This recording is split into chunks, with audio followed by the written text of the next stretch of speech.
communication issues, keeping it short, even with practice, we still struggle to having a relationship with someone we like, talking to people doesn't last that long, going on outings, sometimes alone, sure is upsetting, but I'm sure we're fine, talking to our friends, can have some issues, constantly asking the same questions to them. Who am I? I'm a human too. I'm just like you with ASD. Who am I? I'm a human too. I'm just like you with ASD. Hello everyone, and welcome to Autism Stories, where we connect you with amazing people that help teens and adults with autism become more independent and successful. I'm your host, Doug Bletcher, the founder of Autism Personal Coach. I remember being in college and literally having no idea what I wanted to do for the rest of my life. I'm so thankful after college I started working with those with autism, became passionate about working with these amazing people and their families. I was able to pursue my passion and combine that with self-employment and get the opportunity to do what I love to do each and every day. However, finding and keeping a job you love is not easy for anyone, but particularly for those with autism. In this episode, we will talk with Boaz Santiago about how self-employment could be a pathway for some people with autism in finding and keeping a job they love. Boaz is the co-founder of PicEin Works, an organization that provides individuals with developmental disabilities the opportunity to obtain meaningful employment by pursuing their passions. We hope you enjoy today's conversation. Boaz, thank you very much for joining us today. Thank you very much for the honor. So, where does your story in the autism community begin? Well, my story personally with the autism community begins with me meeting my current wife. My wife already had 2 children with autism, and although I had a first cousin of mine who had autism and epilepsy while I was growing up as a child, I was often disconnected from that story of my life because he lived in a different area, so I didn't see him very often. But upon meeting my wife, I was really exposed to autism from a very personal experience. Going through college and growing up, I worked in a couple of communities for developmental disabled adults and was a medical administrator, and so was very familiar with developmental disabilities and epilepsy, but mostly from a clinical perspective, really not from a personal perspective. And I think that there's a distinction to be made between the two. You can serve the population and know them, but it's a different experience when it is your child. Yes. And so upon marrying my wife and now helping raise 2 boys with autism, I really got a chance to understand autism from the perspective that it should be understood as a parent. Now, prior to the creation of Picasso Einstein, you were teaching social entrepreneurship to at-risk youth for many years. What lessons did you learn from this experience that led you and your wife to create Picasso Einstein? So my experience is really half of the formula that was put into place for Picasso Einstein. And by the way, just for record's sake, Picasso Einstein's name has now been changed to PicEin Works, and so moving forward, I will be referring to PicEin Works. But that is the new name of Picasso Einstein. So reverting back to your question, knowing that many individuals have ideas but are seldomly got a request to share those ideas was a paramount experience when you deal with someone who's at risk, because many of them have incredible ideas, but they're not in a circumstance or in an environment where people are really focusing on their creativity. They're kind of sheltered into thinking that they're just trying to get through school, or they're just trying to pass these tests. But no one is really, well, at least my experience was that very seldomly were individuals really plugging into the at-risk community for innovation. And in those years of teaching social entrepreneurship, what I began to see was that at-risk communities were really a hotbed for innovation. These individuals were absolutely thinking their way around, under, over, and around many of their problems that they faced on a daily basis. And many of them had very aspiring dreams and ideas that were incredibly innovative. But, you can have a great idea, but if no one's willing to listen, or you don't have a system that is available to you to plug into to get those ideas vetted and supported, then those ideas just stay ideas. Mm-hmm. So what I learned was that what those communities needed were not only inspiration, but really needed a system where those ideas could be put to the test, could be beta tested, flushed out, and then in that process, either quantify that the idea is great and you can do something with it, or quantify that the idea is not so great, but how can you improve the idea? Or how can you continue to work in the direction of being an innovator? And what we learned was that once they got started, innovation became a huge, huge motivational factor for them in all aspects of their life. Now, them being an innovator and creator helped them in their schoolwork, helped them in their socialization, helped them in their conduct, because now they felt like they had something to offer to the world, which is their ideas.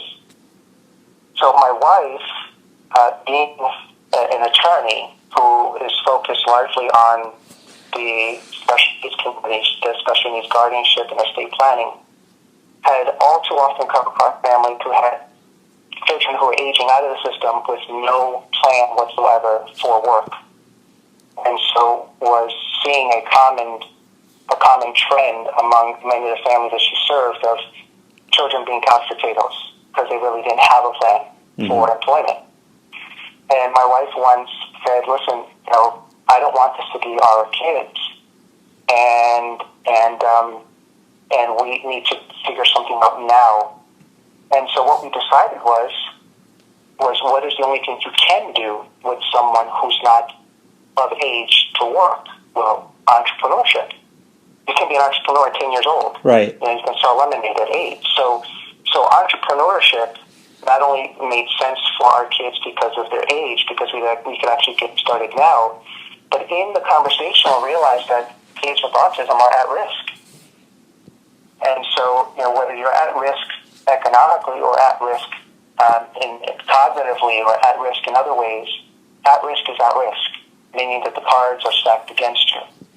And so what we realized was that our kids could benefit from understanding entrepreneurship as early as the age of 12. And that was really when we saw the light bulbs go off on both of our kids, when they started realizing that not only are we interested in their ideas, but ideas can actually be converted into a career or money-making opportunity. And it was amazing to see them flourish by way of entrepreneurship being a vehicle that we were able to help them be exposed to the other entrepreneurs, how other people make money in a simple way, how you can make money today by simply finding something you want to sell and selling it and getting that money back. Mm-hmm. So it was just fabulous. And we started this conversation when they were just 10 and 12.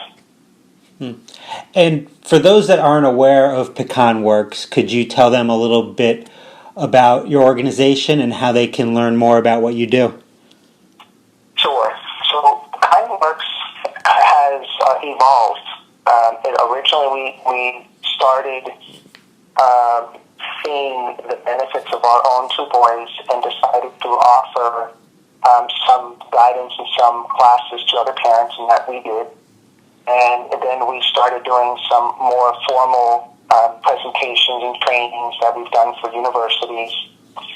And so now we've evolved to the point where this year we're launching a full and what we consider to be the first ever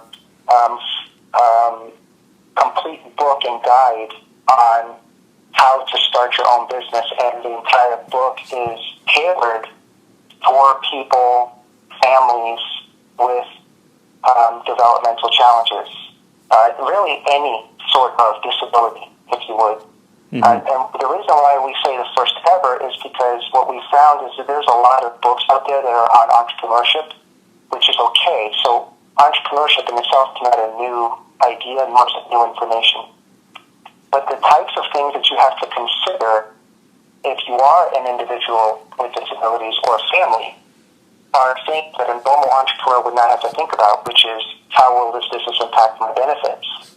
How will I have a team to help an individual who will probably need support long after the parents have passed away? See, those are the things that a typical entrepreneur will not have to think about. So what we decided to do was to write a curriculum for professionals and educators that really saw the holistic approach to entrepreneurship that includes the very unique conversations and very unique concerns for an entrepreneur with disabilities. And so that is where we have evolved to, where we're going to be launching this guidebook curriculum, if you will, and that is basically going to be the overall model for PicEin Works moving forward. And we still do some professional consulting for organizations and things like that occasionally. Now, self-employment isn't necessarily the first thing that comes to people's mind when thinking about employment for those with autism and other disabilities. Has it been a tough process in getting people just to think that this could be a good option for some of their family members? Absolutely. There's no question that since day one, we have been working against the grain. And even today, you hear of a lot of applause given to companies who hire individuals with disabilities, which in itself is a great thing, and I think it's part of the solution. But you have a large population of individuals who can do something, but would struggle to do it under the constraints of a traditional workforce environment. Mm-hmm. And so the question is, where are those people going? What are they doing? And what ends up happening is what we have found is that the best candidates for entrepreneurship are the ones with the most challenging deficits. The ones who are nonverbal, the ones who have epilepsy, the ones who have the most striking characteristics of perhaps autism and the like. They are the perfect candidates for entrepreneurship because they clearly would not be either qualified for a work, let's say, at a major company, or if they did qualify for work at a company, they would be given what we would consider, the 5 F's, food, filth, filing, meaning work that's really not moving or passionate or even purposeful for them personally. And so they're really stuck between this situation where they either don't have a high school a high school diploma, they don't have college education, so they can't get those jobs that are being offered at these great companies. But the jobs that they are being offered strictly based on their limitations. Mm-hmm. And so what we have found is, for instance, our son, who is non-speaking, epileptic, has all of the characteristics and traits of autism that many have, with the flaring of the hands and echolalia, and has all of the sensitivities that many have. And so he would even struggle getting a job as a greeter at a pharmacy or at a supermarket or something like that. So because he would struggle doing that, does that mean that he does not have the right to work? Well, clearly that's not the answer. So what is he going to do? So our son is incredibly capable in other ways that does not require him to speak. Mm-hmm. And in this case, it's being a bike mechanic. He is cognitively able to understand what all the bike parts are. Now, if you would ask him to take a test to prove his cognition, he needs a degree in bike mechanics, well, he would probably fail that test. But you put the bike in front of him and tell him to repair, his actions, his working with his modalities in his hands is proving that he can do it. Mm-hmm. And I think that that's where we've seen, where a lot of families and individuals and professionals and educators get caught up on the limitations. And what ends up happening is they forget that, having a disability does not mean that you have no abilities. And so entrepreneurship really is something that we've struggled to mainstream. We've struggled to get, even parents of their own kids to really buy into the notion that they can be entrepreneurs. I mean, it's really been a struggle. Mm-hmm. And we think that it'll change. We think that there's some media attention that's being given to individuals who are entrepreneurs with themselves. And for the record, let me just state what our definition of an entrepreneur is, or entrepreneurship. We are not talking about a family who sets up a business and that their son or daughter is an employee of that business. Right? That's not what we're talking about. We're talking about the individual being the entrepreneur and the business being designed around that person's abilities. Mm-hmm. And there has been a graying of the line, if you will, of a lot of talk about autism entrepreneurship. And in many cases, it's really parents who are putting together a business and they're basically doing all of the work. And the business really has nothing to do with interests or passions of that individual with autism. It's not what we're talking about. Mm-hmm. We're talking about a business where the entire concept of the business is based on an interest of the individual. Now, I quite often will see, different unemployment rates for people with autism. Sometimes it's 70%, sometimes 80%, I've seen 85%, whatever the number is, it's not good, and it never seems to be moving in the other direction too much. So, but the thing that always frustrates me is that, but we're always kind of doing the same thing around employment, and that's where looking at other options like self-employment can be, I think maybe that's one really positive avenue in turning those numbers around. Well, what's interesting is the statistics that don't change on the other side of employment statistics are the year after year statistics that show that people with disabilities are more inclined to be entrepreneurs than have regular employment, and that the income is 30% more than what individuals get when they get traditional employment. Mm-hmm. So no one is really focusing on that. If you did entrepreneurship, your potential for income is far greater than the income you would get in many traditional jobs. And I say many, not most, because there are some really incredible companies, Fortune 1000 companies. Absolutely. That are finally seeing the value in hiring individuals. But here's the caveat.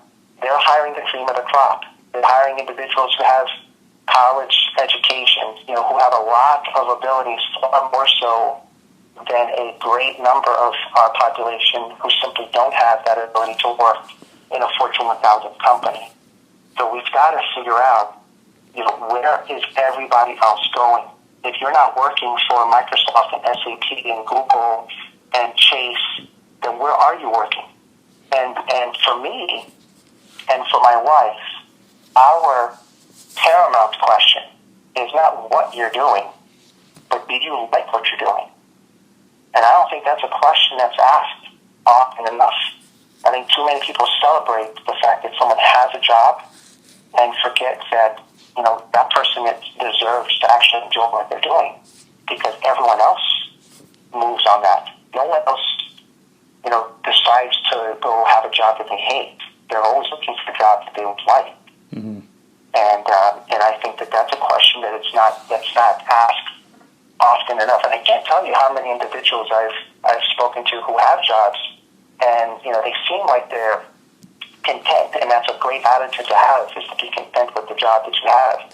But if you were to ask them, if you could have a job that you like doing, what would it be? More often than not, it would not be or have anything to do with the job that they have. And so my question is, has anyone explored how this person can make money doing what they like? And if you haven't, why not? Mm-hmm. Right? So, there are statistics that change, but I tell you, one of the stable statistics and statistics in the Department of Labor Statistics has always, for many, many years, shown that the income potential for entrepreneurs with disabilities has always been significantly higher than traditional employment. That has not changed. Now, as an entrepreneur myself, one of the most important things I've found is just being really organized, having effective time management, money management, being able to plan effectively. But how many people with autism struggle with these skills due to executive functioning skills challenges. So what strategies have you seen that have been effective in minimizing these challenges? So it's really easy. I mean, what we have found is if you don't overthink things, you realize that it's no different than any other business. 99% of entrepreneurs who start a business focus on what they love to do, which is the product or service that they've designed. They don't do accounting. They're not the director of marketing. They're not in sales. They're just focused on what they're launching. And so a business with an individual with disabilities is no different. If someone is not good with accounting or executive functioning skills, then what you do is you help them focus on what they're good at, and then hope that those activities would help compound their interest in other aspects of the business and grow. The difference between having a traditional job and being an entrepreneur is when you have a traditional job, you're getting paid to do one job. You don't have the ability to move laterally and do other things, even if you are interested in it, because that's not what you're getting paid for. As an entrepreneur, you can grow with the business. Mm-hmm. So, I'll give you a perfect example. There was a young man who was nonverbal. Family didn't know what to do. He recommended that he start a small business. They were completely dumbfounded as to what he could possibly do because he didn't like to be touched. He was non-speaking. He just was very exclusive. But they did identify that he loved to fold clothing, especially after it had come out of the dryer. So what we asked was, well, why can't you start a small laundry business and have him do what he's already expressed to you that he likes to do, which is to fold clothing. The difference is, instead of him folding his own clothing or clothing for the family, he can now actually fold clothing for a client. And you handle all of the other parts of the business. You handle getting clients and things like that. And then consistently offer him the opportunity to grow with the business. So he started off doing what he could do, which is to fold clothing, and he enjoyed it. And little by little, they would invite him to go look for clients. They gave him a business card with his name. Obviously, you always assume competence. So he knew that this was his business, and that confidence built with the business allowed him to grow in other aspects where he ended up actually bringing merchandise to his clients, picking up merchandise, passing out flyers in the community. And so he got more involved with his business and grew as a result of the business in his skill sets and his interests. And there are many, many, many, many other examples that are the same. We have the example of a young man who started off building Legos, and then the mom helped him do data entry so that they can now also go to companies and offer what's called like data mining or Lego organization.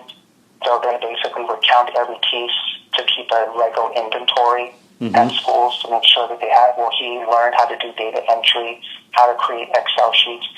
Those things came after, but they came as a result of focusing on his interests first. So there's no reason to expect someone to become an entrepreneur and have to do every aspect of the business, because no one expects any entrepreneur to do that. That's why you have a team. That's why you get support. That's why you look after other individuals who can help you with the business. No difference than any other entrepreneur you would ever see. Right. Now, one issue with starting a business is the financial aspect of it. If someone wanted to start a business and they were receiving benefits and they're concerned about losing those benefits, how do you advise them on how to go about developing their business structure? So, yeah, that is one of those questions where there's no blanket statement nor a blanket reply. You really have to take a look at each individual's assets, whether they have trusts or non-trusts and things like that, what kind of benefits they have. And so what I would recommend is if someone wants to read an article that we give guidelines, is to go to the website called The Mighty and look for Boaz and Minerva as actually one of we write articles for The Mighty. We have an article on Mighty that specifically talks about what kind of corporate structure should you be looking for if you are starting a business. And we also have another article that talks about should you start a nonprofit or a for-profit if you're starting your own business. So there is no one-size-fits-all because many of the laws are statutorily connected. For instance, in Florida, there's this, the Department of Vocational Rehabilitation has a whole entire program called the CPAC program, which is the program that invests in disabilities who want to start their own business. But there are other states on the country who don't even have that program. So really it just depends on where you live, what you have, what benefits are you currently benefiting from, and you would really have to take that on a case-by-case basis. So it can be done. The answer is you can start a business without losing your benefits. That is something you can do. You just have to figure out how to do it right according to local guidelines. Mm-hmm. Now, in doing research for this interview, I learned that your oldest son is an entrepreneur now, and he started his bike repair business, Bike Dr. Derek. I love learning about that. How is he enjoying this process, and how have you seen him grow as a person from this venture? Wow. So I'll give you a recent example. We decided to have a dinner for all of our team members. So we have about 7 different people who all work with Derek, some on a volunteer basis, some on a paid basis, but the good news is even the paid basis individuals are all being paid through by way of benefits that Derek gets for his business. And so we had a dinner for them, an appreciation dinner for them. He was there, and he expressed that he was so grateful for all the time that they've invested in him and that he felt like he was the luckiest guy in the world. But he clearly is feeling the type of confidence that a man of his age deserves to have when he thinks about the outlook of his own future career. In regards to how he's grown, and he has met more people and we could never imagine him meeting. He has had articles written about him and his business. He is very focused on his craft, which is the first time that we have really been able to see him really focus on something that is going to really allow him to have a purposeful, meaningful future long after my wife and I are gone. And, for what it's worth, that is probably one of the biggest questions a parent needs to answer. Because it's easy to put things together. and slap things together and put this business together and have them work in it, and it's great. But one question that many parents are unable to answer is, how is this business and how is my son or my daughter going to fare in this business long after I have passed away? How are they going to continue to sustain being an entrepreneur? And I think that we feel very confident in the past 5 years that we've been developing this business, that long after Manova and I are gone, he will continue to be supported, and he will continue to be a bicycle mechanic for as long as he wants to, but it will not die when we die, if you will, if you understand what I mean. Meaning that we are no longer the legs of this business. This business will survive long after Manova and I are gone, and I think that is a comforting notion that a lot of families are not able to experience. Well, thank you very much for your time today, Boaz. I really enjoyed the conversation. Thank you so much for the time. We really appreciate it. Thank you so much for listening to today's episode, and thank you to Boaz for the conversation. Did you know that Autism Personal Coach saves people with autism from feeling alone and being isolated? So often, teens and adults with autism struggle with anxiety and, as a result, don't have success in their lives. Autism Personal Coach is a unique service in that we help those with autism by working on meaningful, individualized goals in the setting in which they will be used, so their anxiety is greatly reduced, and as a result, they can become much more independent and successful. To get an autism coach for a loved one or yourself, it's very easy. All you have to do is email autismpersonalcoach@yahoo.com or call 216-336-5889 and request a coach today. On next week's episode, we will talk with Armani Williams. Armani is the first NASCAR driver to be diagnosed with autism. Talk to you then.